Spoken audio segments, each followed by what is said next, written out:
육아도 하고 회사 다니면서 진짜 아이들을 제대로 돌볼 수 있을까요? 저희도 똑같은 고민을 했어요. 제 아내는 두 아이를 키우면서 회사까지 다니느라 매일 지쳐갔습니다.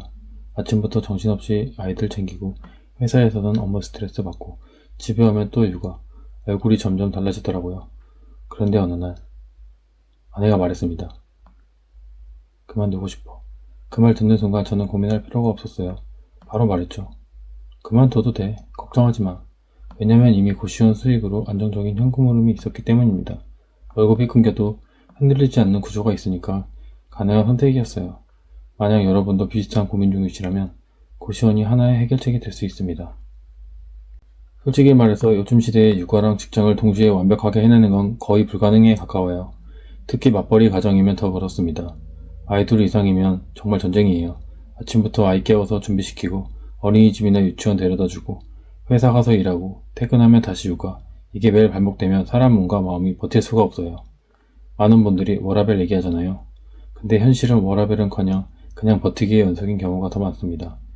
회사에서는 회사대로 힘들고 집에서는 육아하느라 정신없고 부모는 부모대로 지치고 아이는 아이대로 충분한 관심을 받지 못하니 스트레스 받고 결국 가정 전체가 영향을 받아요.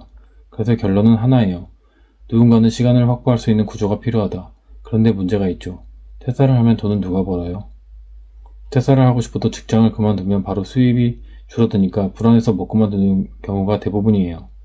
그래서 핵심은 퇴사하냐 마냐가 아니라 퇴사를 감당할 수 있는 현금 흐름이 있어야 해요. 월급 말고도 자동으로 들어오는 수익이 있으면 얘기가 완전히 달라집니다. 한 사람이 퇴사하더라도 가정이 흔들리지 않기 때문에 육아든 가정이든 훨씬 건강한 선택을 할 수 있어요. 결국 육아와 직장의 갈등은 개인의 노력이나 희생으로 해결되는 게 아니라 퇴사를 해도 안정적인 현금 흐름을 어떻게 만드냐에 따라 결정됩니다. 저와 아내도 처음엔 둘 다 회사를 다녔습니다. 두 아이를 키우면서요. 근데 시간이 지나니까 아내가 점점 힘들어지는 게 눈에 보였어요. 아침마다 아이들을 유치원 보내고 회사 가서는 또 업무 스트레스 받고 퇴근하고 집에 오면 또 육아. 이게 매일 반복되니까 체력이 버틸 수가 없죠. 어느 날은 정말 힘들어 보이더라고요. 그날 아내가 말했어요. 회사 그만두고 싶어. 그 순간 저는 망설이지 않았습니다. 괜찮아. 그만둬도 돼. 제가 이렇게 말할 수 있었던 이유는 단 하나였어요. 고시원에서 나오는 안정적인 수익 덕분이에요. 고시원은 매달 정해진 날짜에 월세가 들어오고 입실료만 어느 정도 유지되면 안정적으로 돈이 들어옵니다. 직장에서 월급이 끊겨도 가정이 흔들릴 일이 없는 구조였던 거죠. 그래서 아내의 퇴사는 우리 집에서 위험한 선택이 아니라 오히려 필요한 선택이 될 수 있었습니다. 육아의 질도 좋아지고 아내도 회복됐고 가정 분위기도 훨씬 편안해졌어요. 결국 제 경험이 말해주는 건 단순합니다. 퇴사하고 육아에 집중할 수 있는지 없는지는 안정적인 현금 흐름이 있는지 없는지에 달려 있다는 거예요. 고시원이 왜 안정적인 사업인 줄 아세요? 이 구조가 정말 단순해요. 고시원은 기본적으로 월세를 받고 있어서 방이 일정 부분만 차 있으면 매달 현금 흐름이 자동으로 들어옵니다. 운영비가 그렇게 많이 들지 않기 때문에 수익이 크게 흔들리지 않아요. 쉽게 말해서 내 시간을 팔아서 버는 구조가 아니라 공간이라는 고시원이 자동으로 돈을 벌어주는 구조예요. 그래서 고시원이 퇴사를 감당할 수 있는 기반이 되는 겁니다. 제가 운영하는 고시원은 한 달에 순수익이 700만원 정도 나옵니다. 오픈 이후 만실로 운영 중이어서 안정적으로 수익이 꾸준히 들어오고 있어요. 이게 있었기 때문에 아내가 퇴사하더라도 우리 가정은 경제적으로 흔들리지 않았습니다. 아내는 아이들 육아에 집중할 수 있었고 저희 집 분위기도 훨씬 안정되고 밝아졌어요. 이걸 통해 알게 된 겁니다. 단 하나입니다.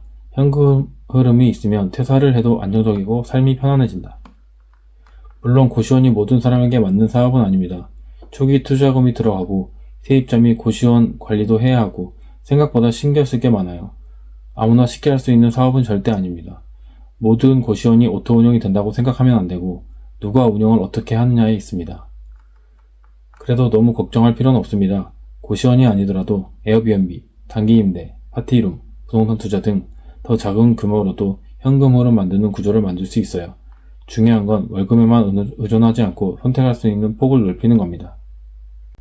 제가 드리는 이 이야기는 퇴사하세요, 고시원해보세요 이런 메시지가 절대 아니에요. 진짜 핵심은 가족이 더 행복해질 수 있는 방향으로 돈 버는 구조를 만들어 보자는 겁니다. 지금의 삶이 너무 빡빡하고 일, 육아, 가정 모두가 힘들어지는 구조라면 그 구조 자체가 바꿔보자는 거예요. 그리고 저는 그 중심이 내가 일하지 않아도 돈이 들어오는 구조, 즉 노동이 아니라 시스템의 돈을 벌어주는 구조라고 생각합니다. 이 관점이 바뀌면 삶에 대하는 방식 자체가 달라져요. 솔직히 육아랑 일을 동시에 완벽하게 해내는 건 거의 불가능해요. 누군가가 무너지고 결국 가정이 흔들릴 수밖에 없습니다. 고시원처럼 꾸준히 돈이 들어오는 현금 흐름이 있으면 퇴사도 두렵지 않고 가족의 삶 자체가 달라져요. 만약 지금 똑같은 고민을 하고 계시다면 직장 말고도 돈이 들어오는 구조를 한번 진지하게 생각해 볼 때입니다.